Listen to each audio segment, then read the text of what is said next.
Good morning, everybody. Welcome to today's 1 Million by 1 Million Strategy Roundtable for Entrepreneurs. 1M by 1M, as you know, is the first and only global virtual accelerator in the world for technology startups. Our mission is to help 1 million entrepreneurs reach $1 million and beyond in annual revenue. In support of that mission, we do these free mentoring roundtables week after week after week. This is the 681st session, and hundreds of thousands of people have participated.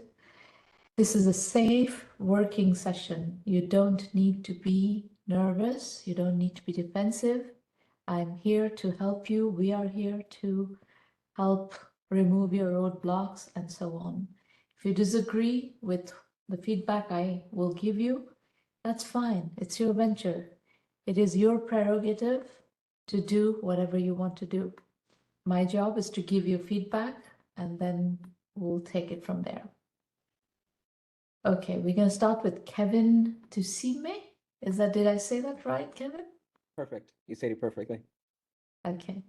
All right, go ahead, Kevin. All right. Hi, everyone. My name is Kevin Tusiime. I'm originally from Kampala, Uganda. Previously, I worked at Microsoft, LinkedIn, and Google as a PM, previously as an engineer, and now I'm starting what is ideally the most ambitious educational model, at least in recent history. So what is DLA? It's basically we're trying to get we're trying to get students from across the US, one student from every zip code. This student will be selected specifically for their entrepreneurial and leadership ability. And we believe that this model is entirely scalable. So at scale, we see DLA having thousands of students across the US studying in low cost of living areas like Honduras or Latin America or Africa in general. And we'll be using their school vouchers. So a 15,000 school voucher can cover tuition, room and board, to have something exactly like a Princeton campus or even a Harvard campus down in places like Latin America and Africa. So next slide, please. Yeah, so what is our story? The story is me, Kevin, and a few other educators. So this came because I cold emailed Sal Khan, and I'd wanted us to have a Khan Lab School. So he has a school in Mountain View. And I emailed him, and I wanted this to export that model to Uganda, which is where I'm from. And he very much liked that idea, and he responded maybe a bit positively, but he didn't really commit. But that was the sign that I needed to develop the conviction to then go through with this. And so I left my job. I was at an AI startup at that time. Sarmana, I think I sent you a DM on LinkedIn many weeks ago. I'd been thinking along the same lines of like, how can I empower more entrepreneurs, not really more entrepreneurs, but I think the idea was more, it was in the education space, but I hadn't really fully coalesced it into something coherent because I had many ideas and I didn't know what was going to be what I hadn't developed some conviction around a particular idea. So when I emailed Saul and he responded, I think everything coalesced into a school that's going to be it's going to be a high school for kids that have particularly entrepreneurial and leadership ability. And if you go to the next slide, yes, you will see that there's already schools that have this model. So if you go to the next slide, you will see that there is African Leadership Academy. So African Leadership Academy is a model that heavily inspired what we're doing. They are based in Johannesburg, South Africa, and they attract students from across the African continent. So they select an African leader, a young promising African leader, ages 17 to 19, to do 2 years of boarding school in South Africa. And after that, and they take them through unique leadership and leadership development and entrepreneurship curriculum. Actually, during their 2 years, they are in the process of, they have to run a student enterprise, right? So this teaches them the skills that then they can then use to go and effect change within their communities. So many of them do come to the US and enroll in top colleges, but a good number of them actually just go straight back to their communities and start social enterprises. And so we were heavily inspired by that model. There's also the United World Colleges model, which is a number of campuses across the world. I think there are 20 of them right now. And they bring students, maybe 5 students from each country, These students are selected by a selection committee within each and every country, and each committee chooses their own criteria of what kind of students they want to send to these campuses. But right now, there's about 193 countries that are represented from each, within the campuses, and they deal in sustainability and community development and all of that. So in many ways, we are combining the best of these models and having a school that will be attracting leaders that have entrepreneurship ability within a global campus. And we'll be using the school vouchers, as I said before, because the insight here is that this $15,000 is a lot of money. So I don't understand what you're talking about on the school vouchers. So you started the presentation by saying that, and you did not explain what you're talking about. So that's I'm listening. I'm just being very polite and listening, but you kind of started with something that completely confused me, and that's not a good way to start a pitch. Okay, so I did assume that there was that everyone knows what vouchers are. So But it doesn't matter, but how do you use vouchers? What does that got to do with anything? And so people use vouchers in school districts to go to school. yes, How does your African students benefit from that? I mean, you're drawing leaps that okay, you're connecting the dots. I see. So this is a school for Americans. It was just that we're inspired by. There's a similar model that we're drawing from. That's the point of this slide. But this will be taking students. So it will. The way I like to explain it is that it is a American school, right? Just that our classrooms happen to be in Honduras or Africa. Really, that's the mechanism. What does that mean? Maybe I can walk you through a user journey. Yes. To help you appreciate. Okay, so I will have an office in, let's say, what state are you in? California. Let's say I have an office in Mountain View, right? And that's a Douglas Leadership Academy, let's say, physical structure, right? But what we're doing there is that we're just basically processing your documents and any compliance stuff that is within the regulations of California. But what will happen is that you will then be given a plane ticket. We'll process everything, and then you'll be taken to one of our campuses across the world for 4 years of college, and you'll be coming back. Obviously, the idea is that you come back maybe 3 times, 4 times a year. But essentially it's just college. We're talking about school vouchers, and now we're talking about 4 years of college. Because I'm from a British colony, we use college to mean high school. So there could be some... You're talking about America. Talk America, then use American language. You're confusing everybody. Everybody who's listening to this call is at this point completely confused. I'm totally confused. Okay, so this is a high school. And yes, it's a high school whose classrooms will be based in low cost of living areas around the world, although they would have physical structures. So the US state system is paying the college voucher, the high school voucher. Yes. But this actual high school education is happening in a foreign country. Exactly. So I think of it as a study abroad. Is that allowed? Does the American system accept that? I would say that right now, states like Arizona and Florida do not have any restrictions whatsoever. In fact, states like Arizona even allow these vouchers and ESAs, as they're called in Arizona, to be used for online school. Now, we're going to be setting some precedents here in states like Washington, D.C., in places like Washington, D.C., or any other place that has vouchers, but they don't have ESAs. We'll be setting precedent in how this can be used. A lot of this is really just... let me try to understand what you're trying to do. Do you want to build an online school on top of something like Khan Academy? Is that what you're saying? It's not going to be an online school. It's going to be a physical brick and mortar school. Because I think just said people give vouchers for online school, and then you're saying it's not online school. You're contradicting yourself continuously. It's not a contradiction. I was saying that there is no restrictions in places like Arizona that you can even use these vouchers for online school. So the concept of having a school outside of the US is, I would imagine, there's less restrictions for that than online school, because online school... Imagine, or have you validated this? I have validated this, yes. So I would have to ask what curriculum are they teaching? In the US, there's a specific curriculum that is taught in the high school level. In every school system, that is true in every country. There's a specific curriculum that is being taught, and specific exams are taken to to finish high school. If you've Yes. finished high school, you've taken these exams and you follow this curriculum.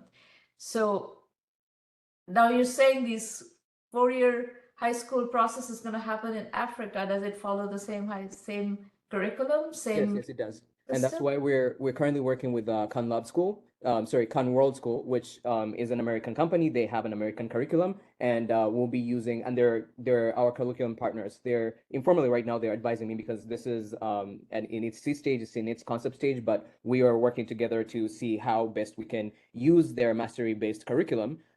Just that we'll have our physical campuses in low cost of living areas. And a lot of what we're trying to achieve here is that we're trying to extract kids from sometimes they need an environment that's structured where they can focus on studying and school. Many of these, especially if you're using vouchers, these are going to be underserved students from places like inner cities where I believe that their environment may not be conducive to student success. So by putting them in a fully residential, immersive context, I can extract them from that environment that's perhaps holding them back and put them So in you're one. assuming that there are Khan World schools in different parts of the world where you're going to be placing these No, students? I'm going to build the schools. I'm going to fundraise and build. We have a campus in Honduras, which in one of the slides you'll be able to see it. But we there's a house that we're renting out in Prospera. Prospera is a charter city in Honduras whose goal is to kind of facilitate development in these developing countries by having better regulatory environment. So it's funded by this Silicon Valley VCs. They bought some land and they have like their own regulations and building codes, right? So this goes through how the selection process is going to work. DLA, which is that will work with the community to select a young leader based on their characteristics, the communities that based on the values of the community, right? And then these students will go into our global campuses and they will enroll and they'll participate in a mastery-based curriculum, which has this very strong emphasis on projects and mastery, meaning that you progress only when you have a full understanding of your work.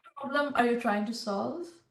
Are you What trying to educate students in developing countries, or are you trying to educate American students with an experience of living abroad? What's problem are you trying to solve? Yeah, I think the latter. I'm trying to get I'm trying to educate students with an experience of living abroad, but I think more importantly, I'm trying to offer students an environment that I believe is more conducive to learning, as opposed to if let me give you maybe a more personal story of how this idea is coming about. So I'm from Rochester, and now we're veering from the slides a bit because I'm trying to engage with your questions.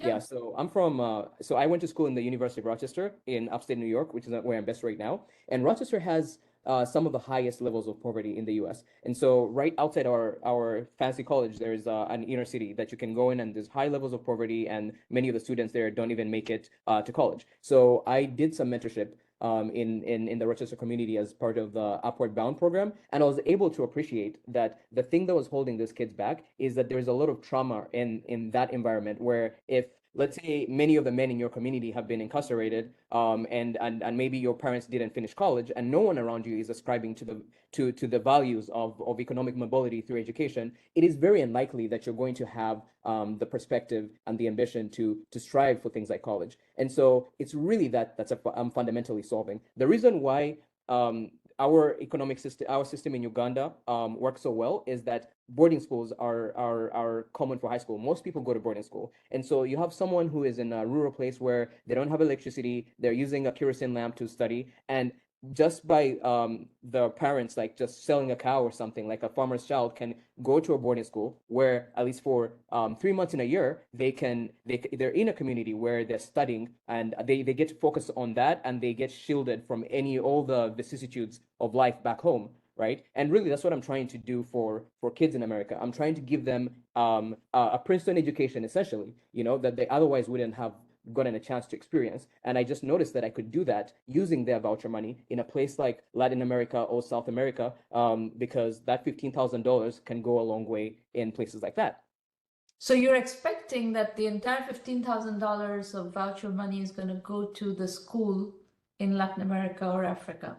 Yes, I am expecting that that money, in addition to some private scholarships and some fundraising, it will be able to facilitate both a very, very world-class campus. Like I said, my goal here is for my campus to not be distinguishable from, when you go there, it should look like Harvard, right? And I think that's entirely possible in the unit economics.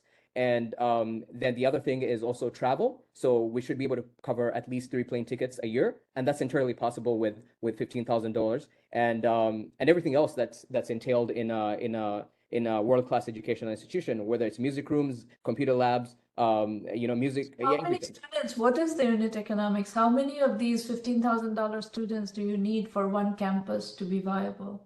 I would estimate even maybe 100, 200 students might make it viable. Now, it depends on the frills we're adding. So if you want like a gymnasium, you want like a high quality gym, then you might have to scale things a bit more. You might have to scale things to maybe 500 students or even 1,000. What I'm personally aiming for is to scale this up to 5,000 students. And I believe I can do that with the right go-to-market and the right packaging and the right stakeholders.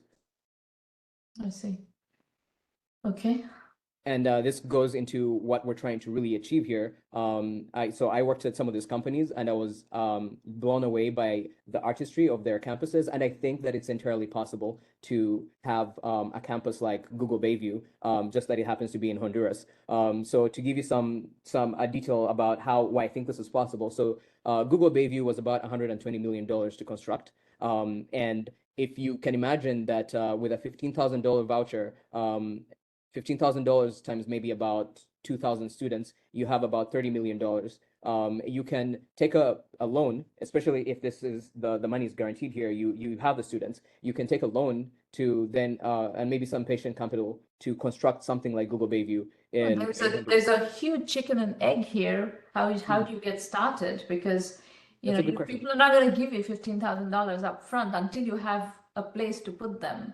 So Yes. where is the first campus? How are you going to build the first campus? So the first campus is a building now it's not in the slides, but I'm happy to share a link or share my screen, but there is a campus that we already rented out in Honduras. Very beautiful, takes about 30 people, and that's going to be for our pilot. And once we prove that this concept works, that we can take kids there for just one semester or even a few weeks, I believe that will de-risk the entire thing and then offer a compelling narrative that we'll be able to leverage to rally donors to our cause. And all we need is really the first $1 million, $2 million to have this working. And then at that point, if you have an efficient go-to-market where you have students in each zip code that are interested and you have these communities that are working together to select these Douglas leaders, then you can get financing for a whole campus. And it really just comes down to how we where? You're making a lot of assumptions and leaps that are very big leaps that are not easy to achieve. You're saying when I get financing, getting financing for something like this is going to be hell. It is going to be hard, which is why I am focusing on getting our pilot this fall in Honduras, in Prospera, Honduras. We have a structure. We just need 500,000, not even less than that. We need about $100,000. Putting the roadblock of building campuses in faraway places is not a smart way to do this. If this is going to be an online school that you're going to It's not going to be an online school. Just to clarify, this is it has to be a physical school. It's a physical school.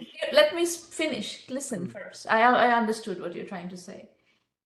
It is going to be an online school. They're just going to be sitting and doing the online work in Honduras or Uganda. It is going to be an online school.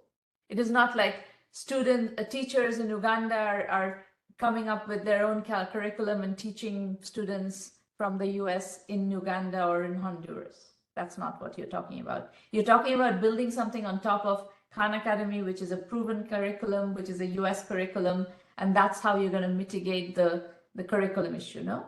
Yeah, yes. I would say that there's going to be, so maybe the one nuance is that it's going to be blended in the sense that while we're using Khan Academy, and these are some of the innovations with the Khan Lab School, is that there's a combination of like actual projects that the students are working on together. It just so happens that we realize that the teachers, are better served coaching and mentoring the students as opposed to disseminating information in kind of like a lecture format. So it's primarily an online school because these people will have to pass the US curriculum for those vouchers to be viable. Yes. If these students don't get educated, you're not going to get those vouchers. Yeah.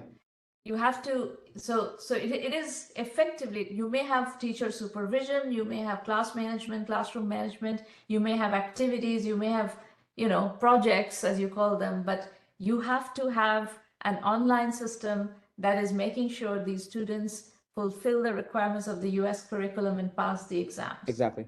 So it is an online school. Fair enough. It's an online school in a physical campus in a foreign country is what you're building. Sure. So then don't worry about these campus being such a big factor, because the campus doesn't really add that much. It adds a lot of cost, which is going to be very difficult to raise. Try to figure out a good, nice environment, a pleasant, nice environment that you can rent, and that a rented environment like that can be paid for from operations, from these vouchers that you're creating, and you have teachers who can manage these places and do the pilots and start building small. You're going to have to bootstrap this. Please do not expect that people are going to write you tens of millions of dollars of checks to build campuses like Google. The minute you propose that, they're going to say, I'm not interested. I'm not interested in giving you money to build a fancy campus in Honduras.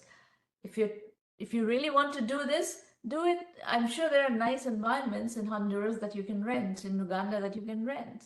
Yeah. And build it based on that. I will say that so a couple of things. You're entirely right that this will add the cost, but it's also I think it's coming from my conviction that in order to make this appealing to students, for people to want this, it has to be packaged a certain way, and so you're talking about it being attractive to students. I'm talking about it not being attractive to investors. Investors but are not going to go for this. So this is not a fundable project. Yes, exactly. It's not meant to be a fundable project. It's meant to. This is why I think, and the way most charter schools raise money is through debt financing. And so this is a nonprofit. This is not a business. And so I believe that it's self-financing in the sense that once I have the students and I have the vouchers. Get the debt doesn't come. Debt doesn't materialize from thin air. Debt has to be then guaranteed. Who's going to guarantee the debt? So we will work with a number of school accelerators. So there's partners that I'm looking into, like Silicon Schools that have founded Kanlab School, that have founded several schools in California.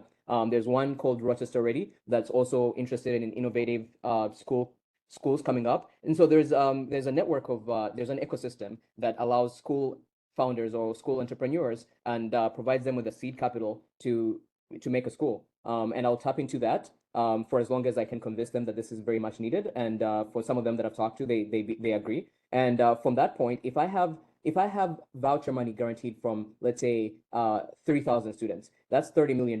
That's enough for me to then have some kind of zero interest loan that I can use to then build out a great campus. I don't see how you can get voucher money guaranteed from 3,000 students. I think that will come down to how well we execute on our go-to-market, which is working with. You don't have anything, and you think that people are going to commit 4 years of their life. Also, no, I don't think that people are going to commit 4 years of their life straight away. We are starting as a study abroad, so we'll be working with students. We'll be working with school districts, right, to elect their Douglas leader, and then they can come for a study abroad where they'll be immersed in, leadership, entrepreneurship. That's for that semester. So that's how we'll start out. So here's my advice, Kevin. I think we've spent enough time on this. My advice is figure out how to put one foot before the other.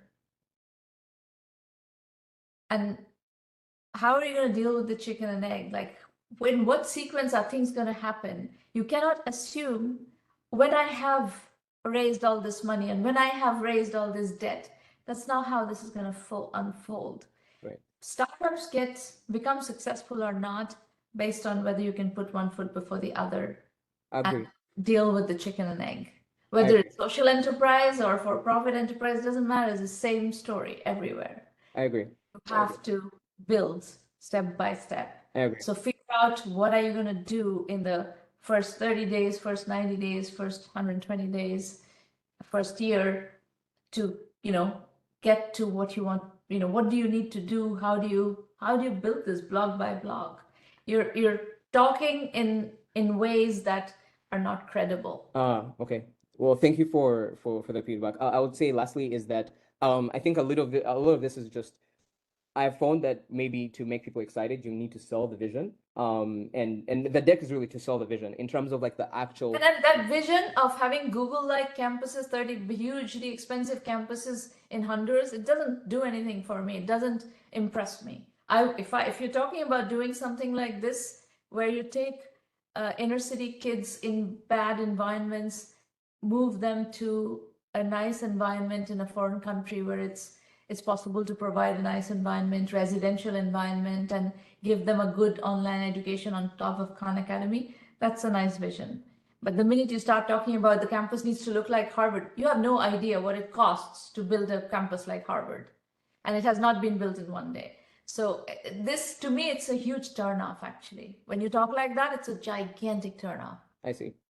Well, thank you for that feedback. I'll try to adjust my messaging. I wouldn't message that way. I would say that inner city environments, people know inner city environments are unhealthy, they're dangerous, they're not conducive to learning, and people go haywire in that. Children go haywire in that.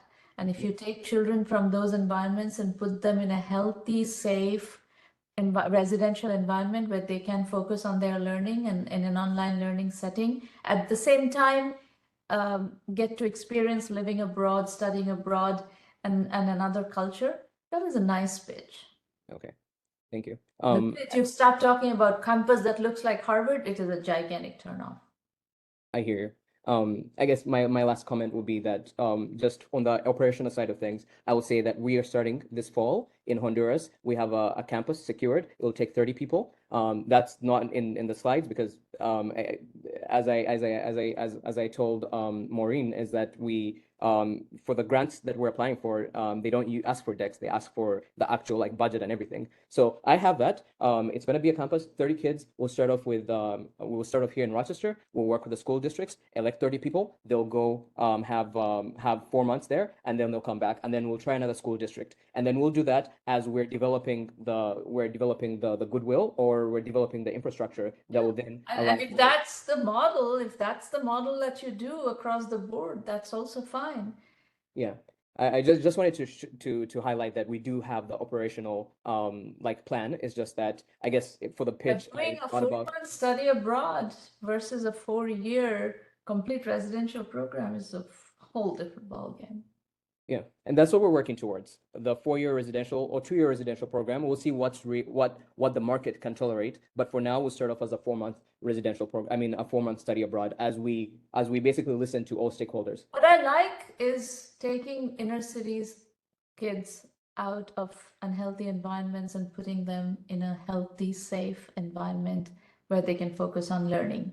Yeah. That you're gonna get a recording of this pitch. Listen to how I say it and learn how to say it like that. I hear.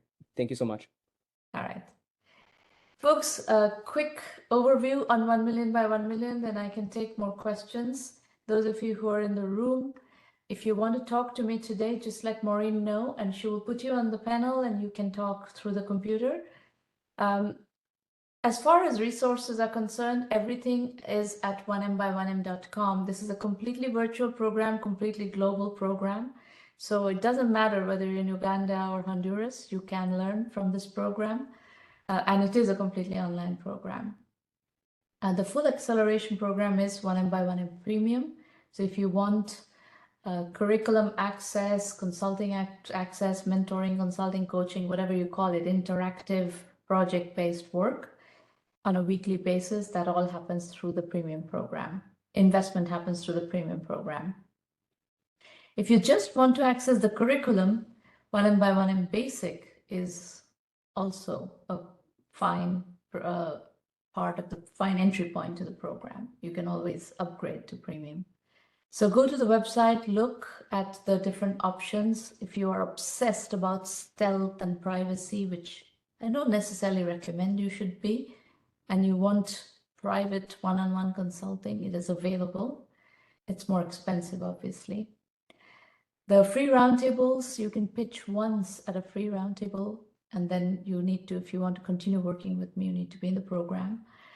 We have roundtables every Thursday. We have one more in April and then 4 in May.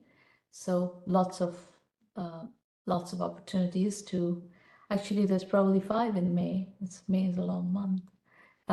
If you have questions about the program after this session, Irina Patterson is your contact, irina@1mby1m.com. She can also get on the phone or WhatsApp with you. So if you have questions, now is a good time to let us know if you want to talk. And Kevin, if you have other questions, you're also very welcome to ask now. Anybody? I guess my only last question is, what would be the biggest things that you think that I should work on going forward as I go forward? Obviously, this is not bootstrappable. It's not a technology company, but really, I'm trying to. If I would use an analogy, it's maybe a physical 1 million by 1 million for high schoolers, right? In many ways, that's really what we're trying to do. Is just we're trying to. There's kids out there that are currently flipping sneakers on eBay, and we want to get them. And at least that's our goal. But we also hope that other models like this that use vouchers abroad where they can go a lot further and you can make a high quality residential environment. I hope that this can prove that this works and that vouchers can be used abroad, because that's been a big question that a lot of people have been skeptical about. But once that happens, what I really hope to do is that this sets some precedent for other innovative models to use this school choice in a way that's inclusive for underserved groups, because right now that's the biggest criticism for it. So I guess as I go forward to talk to donors and even people who like board members, I'm trying to get people on my board. What would be the biggest piece of feedback that you have for me? I think the phrasing of the Google Campus was well, I've received it very well. I do think that what I was trying to do with that is to show that you can with voucher money, you can have a very quality experience, because I think when you're telling parents that you're going to take their kids to Uganda. You don't know that yet. It needs to be validated. So I run a program that is not for nonprofits. It's for for-profits only. 1 million by 1 million is only for for-profit entrepreneurs, yes, because it's a business. It's a business building program. And our philosophy is, and our methodology is entirely bootstrap first, raise money later. And that's because that's how the market operates. Over 99% of the companies that go out to raise financing get rejected. So most companies either have to bootstrap and to validation to be able to attract capital, or they bootstrap all the way because they're not fundable companies. Not all companies are fundable. You need a very fast growth VCs who are looking for investment opportunities, look to go to from $0 to $100 million in 5 to 7 years. And if you don't have that kind of trajectory, you're not going to get funding. So you're going to have to bootstrap.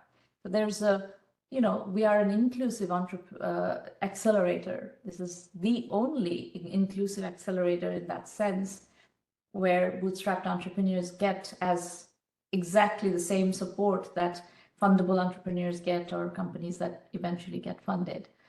And I think that applies to nonprofits as well. If you can't bootstrap and if you can't validate and you expect that people are going to fund you, I think it's going to be very difficult. If this voucher is one of the core assumptions, you have to figure out a way to validate that voucher is something that you are going to be able to bring into this project. I mean, I don't know if that voucher, you're assuming that you can attract these vouchers, these students with these vouchers, and that is the cornerstone of your business model. You need to validate that. I have validated it. I'm working with educators right now, and if it was not possible, I wouldn't. I've been doing this for 3 months. If it was not possible, I wouldn't be entertained by all the people that are currently supporting me. So I think I think it's a sound assumption. But the voucher is not going to be, this 4-month study abroad is not going to validate the voucher. Oh yeah. Oh yes. So on that part, the innovation that I'm doing is revenue sharing with the school. So yes, when the student gets out of the school system, yes, we take their voucher money, but then we can split it with the school such that they can come back, and that most of those expenses will then be covered with the school. That's how we're going to start. And once again, I apologize that those details aren't in the donor deck, but it's not so much that you're not answerable to me. These are just questions. I'm just telling you what are the questions you should ask yourself and validate so that this becomes a viable project. Yeah. Right? Assumptions in the beginning, when we are starting with nothing, assumptions is how we put one step before the other. Yeah. At every step, those assumptions have to be validated so that Yes. it starts becoming something out of nothing. Agreed. It cannot continue to run on fumes. Yes, of course. All right. Thank you so much. You're welcome. It's a very, your ideas are very inspiring, and I love the fact that you have really interesting background in Microsoft and LinkedIn and so forth, and you're bringing that background to doing some really interesting work in education. So my takeaway from listening to you is that one way or the other, you figure out how to add value and create value in education in a meaningful way, and that is great. So congratulations on the direction you're going in, and I wish you all the best to figure out how this is all how you're gonna, manifest your talent in a meaningful way. That's how I will put it. Because your initial ideas, if you go, a year later, when you come back and listen to your presentation, you will see that a lot of those ideas have changed, because that's what happens in the journey of an entrepreneur. You learn from the market and you bring that learning in, and you morph your strategy so that you can build something meaningful. And Yes. Yeah. Thank you so much. You're welcome. All right. I don't see any more hands up, so we're going to wrap up, and I will see you next time. Bye-bye.